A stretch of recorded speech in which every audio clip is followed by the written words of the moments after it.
தமிழ் பேசும் அனைத்து உங்களுக்கும் வணக்கம். ஸோ ரியல்மி ஒரு புது ப்ராடக்ட்டை ட்ராப் பண்ணுறாங்க. ஸ்பெஷல் பாக்ஸோடவே நம்ம கிட்ட வந்திருக்கு. என்ன இருக்குன்னா ஏஐ பார்ட்டி ஃபோனாமா. இது வந்து சுவிட்ச் மாதிரி எல்லாம் கொடுத்துருக்காங்க, நம்ம ஆஃப் பண்ணிடலாம். ஆனால் பாக்ஸ் க்ளோஸ் பண்ணும்போது தானே ஆஃப் ஆகிற மாதிரி கொடுத்துருக்காங்க. And this one AI party phone Realme Buds T200. A few moments later. அரிது மானிடராய் பிறப்பது அரிது. அதிலும் ரியல்மி ஃபோனை ரிவ்யூ செய்வது அதிலும் அரிது. இந்த ஃபோன் வந்து 10 நாள் ஆகுது. என் பாக்ஸை மட்டும் தான் நான் பிரித்தேன், ஃபோனை ஃபுல்லாக அவங்க தான் பிரித்து வச்சிருக்காங்க. உள்ள ஏது எப்படி இருக்கிறது என்பதை பற்றி முழுவதும் நான் கூறுகிறேன். Now what we are going to do? We are doing the quickest unboxing of Tamil Tech.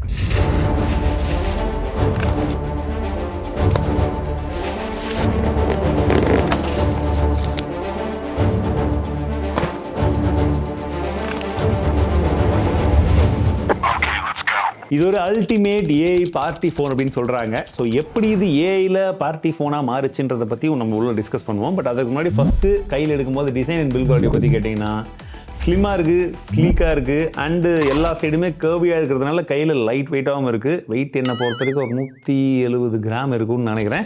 Exact வெயிட்டும் வந்து பார்த்துக்கோங்க. இந்த ஃபோனை இப்போ அஃபிஷியலி 32,000 ரூபாய்க்கு லான்ச் பண்ணியிருக்காங்க.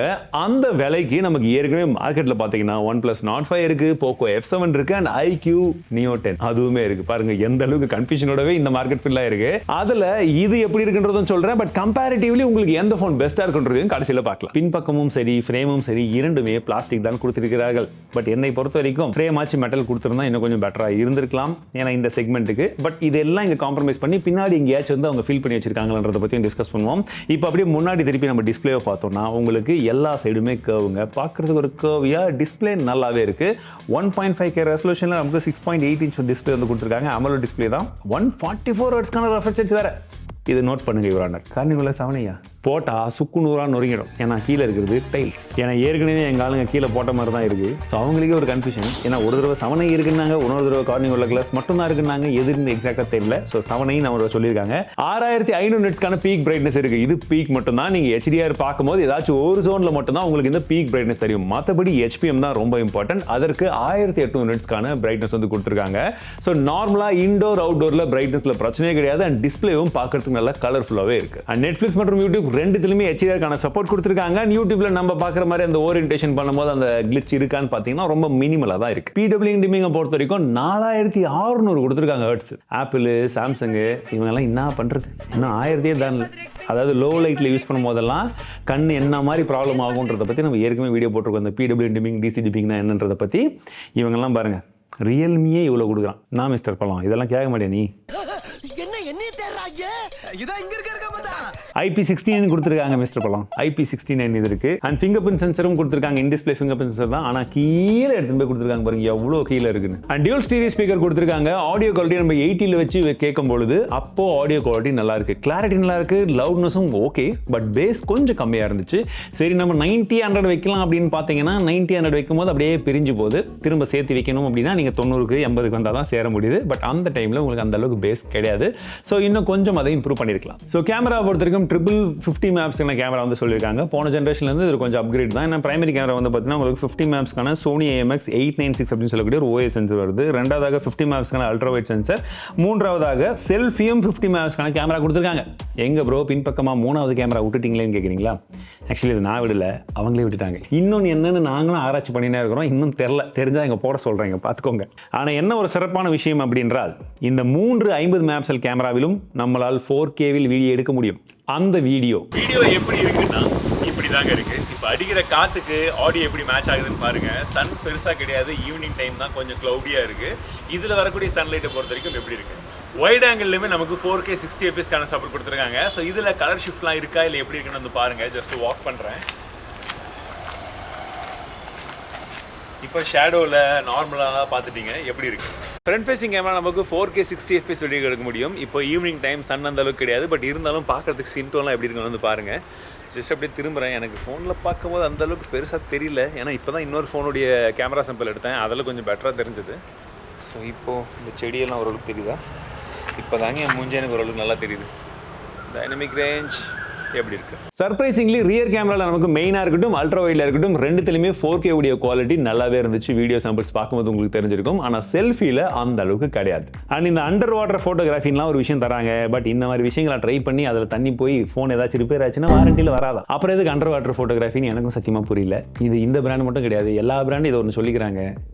எதற்காக என்று தான் எனக்கு தெரியவில்லை. I don't recommend. பெர்ஃபார்மன்ஸை பொறுத்திருக்கும் இந்த செக்மெண்ட்ல சூப்பர் பெர்ஃபார்மன்ஸ் கொடுக்கக்கூடிய நிறைய ப்ராசஸர் இருக்கு வெவ்வேறு காம்படிஷன்ஸ்ல. பட் இதுல நமக்கு Snapdragon 7 Gen 4 தான் கொடுத்திருக்காங்க. அண்ட் இது ரொம்ப புதுசு. ஆப்டிமைசேஷன் எப்படி பண்ணிருக்காங்கன்றதையும் பார்க்கணும். சரி, இருந்தாலும் நாங்கள் பெஞ்ச்மார்க்ஸ் எல்லாம் ரன் பண்ணி பார்த்தோம். Antutuல 1 மில்லியன் ஸ்கோர் வருது. CPU த்ராட்லிங்கை பொறுத்த வரைக்கும் 84%, 3D மார்க்கை பொறுத்த வரைக்கும் 99.3%. சர்ப்ரைசிங். Geekbench அண்ட் GPU ஸ்டோரேஜ்ல இருந்து எல்லாமே வந்து பாருங்க, எல்லாமே ஓரளவுக்கு நல்லா தான் இருக்கு. LPDDR4 RAM டைப் UFS 3.1 கான ஸ்டோரேஜ் டைப்புமே இருக்கு. சரி, கேம் பிளே எப்படி இருக்கு பிராக்டிகலின்னு கேட்கும்போது BGMIல 90 FPS கான சப்போர்ட் இருக்கு. இப்போ வரைக்கும் 120 FPS கான சப்போர்ட் கிடையாது. ஸோ அதில் 1 hour கான கேம் பிளேல 16% வரைக்கும் பேட்டரி ட்ராப் இருந்தது, which is fair. 90 FPS continue பண்ணும்போது கிட்டத்தட்ட நம்ம பார்த்த எல்லா ஸ்மார்ட் ஃபோன்லையும் அதே அளவுக்கு தான் இருந்தது. ஸோ இதோட ஓகேன்னு சொல்லலாம். ஆனால் என்ன ஒரு விஷயத்தை நாங்கள் நோட்டீஸ் பண்ணோம் அப்படின்னா, கேம் விளையாட ஆரம்பிச்சு கொஞ்ச நேரத்தில் வந்து பார்த்தீங்கன்னா கொஞ்சமாக 90 FPS அந்த கேம் அப்படியே 60க்கு வந்து ஸ்விட்ச் ஆக ஆரம்பிச்சிருச்சு. நீங்கள் ஆவரேஜ் FPS பார்த்தாலுமே 60 தான் வந்து இருக்கு. ஸோ இது ஏதோ ஒரு பக்குன்னு நினைக்கிறேன். அவங்க சீக்கிரமாக ஃபிக்ஸ் பண்ணணும். ஏன்னா நம்ம எதிர்பார்க்கறது 120, கொடுத்தது 90, அது வர்றது 60. எப்படி இருக்கு கதை? இதில் 7000 mAh கான ஒரு பேட்டரி வந்து கொடுத்துருக்காங்க, which is really good. And 80 watt கான சூப்பர் ஹுக் சார்ஜிங்கான சப்போர்ட்டும் இருக்கு. சார்ஜரை பாக்ஸ்லேயே தராங்க. UI பொறுத்த வரைக்கும் Android 15, அதற்கு மேலே Realme UI 6 இருக்கு. அண்ட் எடுத்த உடனே ப்ளோட்டர்ஸ் ஏகப்பட்டதாக இருக்குது. நம்ம தான் வேணாம்னா தூக்கிக்கணும். ஹாட் ஆப்ஸு, ஹாட் கேம்ஸு அதுவுமே இருக்கு. ஸோ ரியல்மி இந்த இடத்துல இருந்து மாறல. ஹாப்டிக்ஸை பொறுத்த வரைக்கும் நல்லா தான் இருக்கு. அப்டேட்ஸை பொறுத்த வரைக்கும் 2 OS அப்டேட் அண்ட் 3 வருஷத்துக்கான செக்யூரிட்டி அப்டேட் தான் ப்ராமிஸ் பண்ணியிருக்காங்க. என்னை பொறுத்த வரைக்கும் மினிமம் 3 years ஆச்சு இருக்கணும், அது 30,000 பட்ஜெட்டில். ஸோ அது இங்கே மிஸ் ஆகுது. UI பொறுத்த வரைக்கும் மற்றபடி இந்த இதெல்லாம் தள்ளி வச்சு பார்த்தீங்கன்னா அது ஓரளவுக்கு ஸ்மூத்தாக தான் இருக்கு. ஆப்டிமைசேஷன், அதாவது ஆப்டிமைசேஷன் தேவைனாலுமே கஸ்டமைசேஷன் ஆப்ஷன் நிறையவே இருக்கு. கனெக்டிவிட்டின்னு பார்த்தீங்கன்னா Wi-Fi 6, Bluetooth 5.4, NFC கிடையாது. அண்ட் 2 நானோ சிம் போடக்கூடிய ஸ்லாட்ஸ் இருக்கு. 9 5G பேண்ட்ஸ் வந்து கொடுத்துருக்காங்க. IR பிளாஸ்டரும் இருக்கு. அண்ட் இந்த போன்லயே அவங்க ஹைலைட் பண்ண முக்கியமான விஷயம் இப்ப சொல்றேன் பாருங்க, AI மேஜிக் க்ளோ 2.0 அப்படின்னு சொல்லக்கூடிய விஷயம் இருக்கு. இந்த பின்பக்கம் இந்த LEDs எல்லாம் இருக்கு பாத்தீங்களா, இதுல நம்ம இந்த நோட்டிபிகேஷன் வரும்போது மியூசிக், கால், GT மோடு, ஜெமினை யூஸ் பண்ணும்போது இது எல்லாமே வந்து நம்ம பல்ஸ் லைட் வந்து வச்சுக்கலாம். அண்ட் இந்த 2 ஃபிளாஷ் லைட் இருக்கு பாருங்க, ஒன்னு வார்ம், இன்னொன்னு கூல். உங்களுக்கு வார்மா வேணும்னா கூலா வேணுமா அப்படின்றத பொறுத்து நம்ம செட் பண்ணி எடுத்துக்கலாம், இல்ல நம்ம அட்ஜஸ்ட் பண்ணி எடுத்துக்கலாம். ஸோ டிஃபால்ட் ஆப்ஷன் வேணாம், அந்த ஆப்ஷனுமே இருக்கு. AI பார்ட்டி மோட் அப்படின்னு சொல்லக்கூடிய ஒரு ஆப்ஷன் இருக்கு. Smart scenario, light effect, dual flash light portrait அப்படின்றது போல இதுலயுமே நிறைய ஆப்ஷன்ஸ் வந்திருக்கு. பட் அதில் எடுக்கும் போது இமேஜஸ் எல்லாம் எப்படி இருக்குன்னு வந்து பாருங்க. என்னை பொறுத்த வரைக்கும் டிஃபால்ட்டாக எடுக்கும் போது நல்லா இருக்கு. இந்த பார்ட்டி மோடு, அந்த மோடு, இந்த மோடெல்லாம் வச்சு இருக்கும் போது தான் சம்பந்தமே இல்லாத இடத்துல ஒரு சில டைம்லாம் லைட்டை கொடுத்து அப்படிலாம் ப்ராசஸ் பண்ணும்போது அது ஒரு மாதிரி எனக்கு பர்சனலி ஃபீல் ஆகுது. பட் உங்களுக்கு அப்படி ஃபீல் ஆகுதான்னு சொல்லுங்க. Because I am not a party kind of a person. If you are, உங்களுக்கு பிடிச்சிருக்கா சொல்லுங்க. அண்ட் இந்த ஃபோன்லயே எனக்கு பிடிச்ச விஷயம் அப்படின்னா இதுதான், AI எடிட் ஜீனி. ஒரு ஜீனி இருக்கு. உங்களுக்கு வந்து நம்ம ஒரு ஃபோட்டோ எடுத்துட்டோம், ஐயோ இப்போ நம்ம ஃப்ரெண்ட்ஸை கடுப்பேற்றணுமே அப்படின்னு நினச்சா நீங்கள் அப்படியே உங்கள் பேக்ரவுண்டை மாற்றிக்கலாம், உங்கள் ட்ரெஸ்ஸை மாற்றிக்கலாம். இது எல்லா ஃபோன்லையுமே தானே ப்ரோ இருக்குன்னு சொல்கிறீங்களா? பட் நீங்கள் வாய்ஸ் மூலியமாகவே மாற்ற முடியும். அதுவுமே இங்கிலீஷில் மட்டும் கிடையாது, நம் செந்தமிழையும் அதை சப்போர்ட் செய்கிறது. என் நண்பருடன் நான் இருக்கும் இந்த புகைப்படத்தை தாஜ்மஹால் அருகில் இருந்து எடுக்கும் புகைப்படமாக மாற்றி தரவும். ஆக்சுவலி இது நான் இல்லை, நம்ம டீம்மேட்ஸ் 2 பேர். இப்படி இருந்த ஃபோட்டோ இப்போ இப்படி வந்துருச்சு பாருங்க.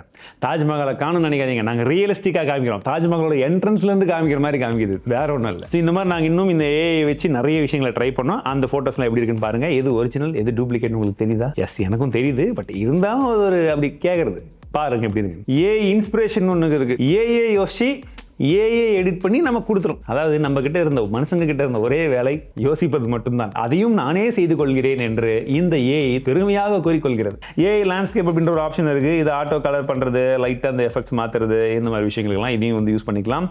AI glare, reflection, eraser, ultra clarity, unblur, snap mode, இதெல்லாம் இருக்குதுங்க. கேமரா சாம்பிள்ஸை பொறுத்த வரைக்கும் உங்களுக்கு டைனமிக் ரேஞ்ச் நல்லா தான் இருக்கு. இமேஜ் கூட ஒரு சில டைம் நல்லாவே வந்துருதுங்க. பட் அது கன்சிஸ்டன்ட்டாக நல்லா இல்லை.